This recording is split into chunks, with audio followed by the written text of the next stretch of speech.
When I first met my mother-in-law, I thought we would get along well. She was the kind of woman who exuded a sort of warmth, or so I thought at the time. Her smile was wide and welcoming, her tone was always sweet when she spoke, but there was something about her that I couldn't quite put my finger on. Maybe it was the way her eyes lingered on me, as if she was assessing every little thing about me, or perhaps it was the way she seemed to always be just a little too interested in every aspect of my life. But I ignored that feeling. I wanted to believe that her curiosity was just a sign of her trying to be involved, trying to be a part of my life and later, a part of our family.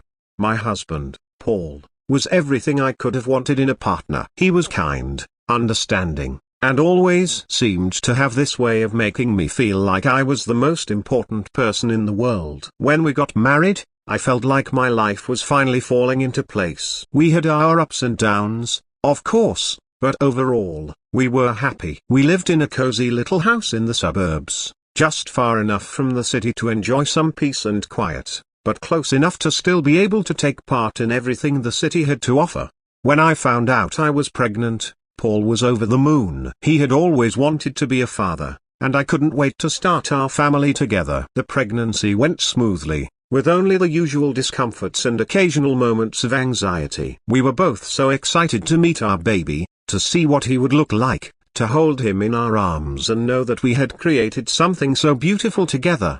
When our son, Ethan, was born, it was one of the happiest days of my life. He was perfect. 10 tiny fingers, 10 tiny toes, a button nose, and a shock of dark hair that made him look so much like Paul when he was a baby. I couldn't stop staring at him, marveling at how we had created something so perfect. Paul was just as enamored as I was, holding him close and whispering soft words of love and promise. It wasn't long after Ethan was born that the comments started. At first, they were subtle, almost easy to ignore. My mother-in-law, Carol, would mention how dark Ethan's hair was, how his skin had a richer tone than Paul's or mine. She would say things like, "I wonder where he got that from," or, "He doesn't look much like you, does he?" I brushed it off as harmless observations. After all, babies change so much in their first year of life. Who knew what Ethan would look like as he grew older? But then, the comments started to become more pointed. Carol would say things like,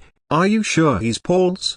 Or, "Maybe you should get a DNA test, just to be sure." I couldn't believe what I was hearing. How could she suggest such a thing? Paul and I had been nothing but faithful to each other, and the idea that she would question that she would question me, was infuriating. But still, I tried to keep the peace. I didn't want to cause any unnecessary drama, especially with a newborn to take care of. Paul, bless him, didn't seem to notice his mother's insinuations. He was too caught up in the joy of being a new father, and I didn't want to ruin that for him. So, I kept my mouth shut and tried to ignore Carol's comments, hoping that she would eventually let it go. But she didn't. One day, when Ethan was about 6 months old, Carol came to visit. She had a determined look in her eyes, and I could tell that something was up. She sat down on the couch and motioned for me to do the same. I was hesitant, but I obliged, sitting down next to her with Ethan in my arms. "I've been thinking,"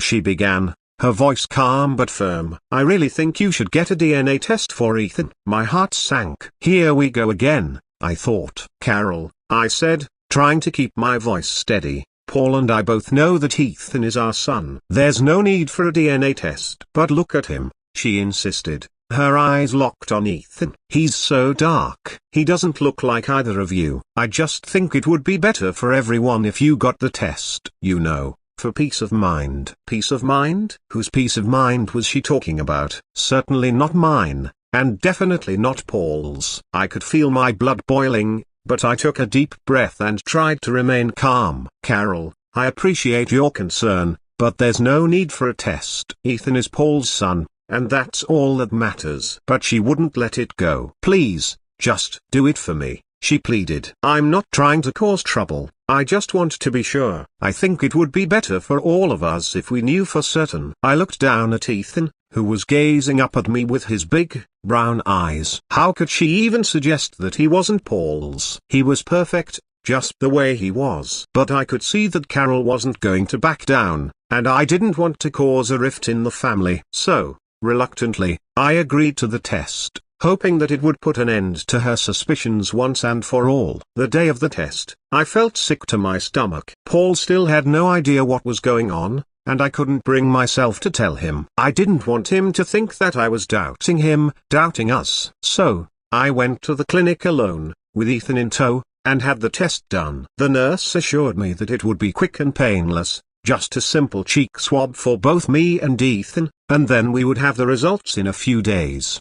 Those few days felt like an eternity. I couldn't sleep, couldn't eat, couldn't focus on anything other than the fact that I had allowed myself to be swayed by Carol's doubts. I kept asking myself why I had agreed to the test, why I hadn't stood my ground and refused. But it was too late now. The test had been done, and all I could do was wait for the results. When the results finally came in, I was a bundle of nerves. I opened the envelope with shaking hands, my heart pounding in my chest. I scanned the page, looking for the confirmation that I knew in my heart was true. Ethan was Paul's son. But as I read through the results, my heart stopped. The test confirmed that Ethan was indeed my son, but the results showed that Paul was not the father. I couldn't believe what I was reading. How could this be? I had never been unfaithful to Paul, not once. I loved him with all my heart, and the thought of being with anyone else had never even crossed my mind. But the test was clear, Paul was not Ethan's biological father. I felt like the ground had been ripped out from under me. How could this be happening? How could I explain this to Paul? He had been nothing but supportive and loving throughout the entire pregnancy and birth, and now I had to tell him that, according to the test, Ethan wasn't his son? I didn't know what to do. I felt like I was living in a nightmare, one that I couldn't wake up from. But as much as I wanted to pretend that the results didn't exist, I knew that I had to tell Paul the truth. He deserved to know, even if it meant destroying the life we had built together. When Paul came home that evening, I could barely look at him. He could tell that something was wrong, and he immediately came over to me, concern etched on his face. "What's wrong, sweetheart?" he asked, his voice full of worry. I couldn't hold back the tears any longer. They started to flow, and I broke down, telling him everything. I told him about the test, about how Carol had insisted on it, and about the results. Paul listened in stunned silence, his face growing paler with every word. When I finally finished, he just sat there, staring at the floor. I could see the pain in his eyes, and it broke my heart. How could this happen? He finally asked, his voice barely above a whisper. "I don't know," I sobbed. "I don't know how this could have happened. I swear, Paul, I've never been with anyone else. I don't know what to do." Paul didn't say anything for a long time. He just sat there, his face a mask of disbelief and hurt. Finally, he spoke. "We need to get another test," he said, his voice shaky. "There has to be some mistake. We need to get another test." I agreed, and we arranged to have the test done again, this time with both of us present. The wait for the results was agonizing, but when they finally came in, they confirmed what the first test had shown. Paul was not Ethan's biological father. I was devastated. I didn't understand how this could be happening. I knew in my heart that I had never been unfaithful to Paul, so how could this be? But the results were clear, and I knew that we had to face the truth. No matter how painful it was, Paul was crushed. He couldn't understand it either, and I could see the doubt and suspicion growing in his eyes. He started to pull away from me, spending more time at work and less time at home. Our once happy marriage was starting to crumble, and I felt powerless to stop it. But then, something happened that I never could have expected. Carol came to visit again, and this time, she had a strange look on her face, one that I couldn't quite place. She sat down with me and Paul, and for the first time, I saw a hint of fear in her eyes. "I need to tell you something," she began, her voice trembling. "Something that I've kept hidden for a long time." Paul and I exchanged confused glances, not sure what to expect. Carol took a deep breath and continued. "When Paul was born," she said, "there was a mix-up at the hospital. They accidentally switched him with another baby." My heart skipped a beat.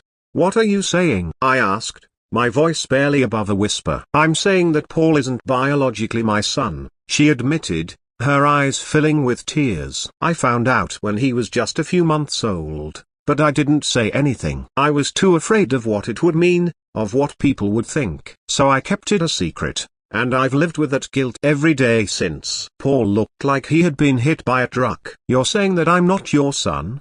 he asked, his voice shaky. Carol nodded, tears streaming down her face. "I'm so sorry, Paul. I never wanted to hurt you, but I didn't know what else to do. I thought it would be better for everyone if I just pretended that nothing had happened." I couldn't believe what I was hearing. The DNA test hadn't been wrong after all. Ethan wasn't Paul's biological son because Paul wasn't Carol's biological son. It all started to make sense, and I felt a strange sense of relief wash over me. But that relief was quickly overshadowed by the pain I saw in Paul's eyes. "How could you keep this from me?" he asked, his voice full of hurt and anger. "How could you let me go my whole life not knowing who I really am?" Carol tried to reach out to him, but Paul pulled away, his face contorted with pain. "I'm so sorry," she sobbed. "I never wanted to hurt you. I just didn't know what to do." But Paul wasn't listening. He got up and walked out of the room, leaving Carol and me sitting there in stunned silence. The truth had come out, but it had shattered everything. Paul was devastated, and I didn't know how to help him. Our marriage was in tatters, and I didn't know if we would ever be able to put the pieces back together. In the days that followed, Paul barely spoke to me. He was distant, lost in his own thoughts, trying to come to terms with the fact that the woman he had known as his mother had lied to him his whole life. I could see the pain in his eyes, and it broke my heart to see him suffering like that. Eventually, Paul decided that he needed some space. He moved out of our home and went to stay with a friend, leaving me alone with Ethan. I felt like my world was falling apart, but I couldn't blame him. He needed time to process everything, and I had to respect that. As the weeks turned into months, I tried to keep things as normal as possible for Ethan. I didn't want him to feel the strain of what was happening between Paul and me, so I did my best to be strong for him. But it wasn't easy. Every day was a struggle, and I missed Paul more than I could put into words. During that time, Carol tried to make amends with Paul, but he wasn't ready to forgive her. He couldn't understand how she could have kept such a huge secret from him, and he wasn't sure if he would ever be able to trust her again. Their relationship was strained, and I wasn't sure if it would ever fully recover. Eventually, Paul and I started to talk again. It was slow at first, just small conversations here and there, but it was a start. We both knew that we had a long road ahead of us if we wanted to rebuild our marriage, but we were willing to try. As we worked through our issues, Paul also started to come to terms with his relationship with Carol. It wasn't easy, but he knew that holding on to the anger and resentment wasn't going to help him move forward. He started seeing a therapist, and that helped him work through his feelings and begin the process of forgiveness. Over time, Paul and I started to reconnect. We knew that we still loved each other, and we didn't want to let what had happened tear us apart. It wasn't easy, but we were both committed to making our marriage work. We started going to couples therapy, and slowly but surely, we began to rebuild the trust that had been broken. As for Carol, she continued to try to make amends with Paul. She knew that she had made a huge mistake by keeping the truth from him, and she was willing to do whatever it took to earn his forgiveness. It was a long and painful process, but eventually, Paul was able to forgive her. Their relationship would never be the same, but they were able to find a new sense of understanding and acceptance. In the end, the truth had come out, and it had changed everything. But it also allowed us to rebuild our relationships on a foundation of honesty and trust. It wasn't an easy journey, but it was one that brought us closer together in the end. And as I looked at Ethan, with his dark hair and rich skin tone, I couldn't help but feel a deep sense of love and gratitude. He was the light of our lives, and no matter what had happened, he was our son, and we would always be there for him. We had faced the storm and come out on the other side, stronger and more united than ever before. And I knew that no matter what challenges lay ahead, we would face them together, as a family.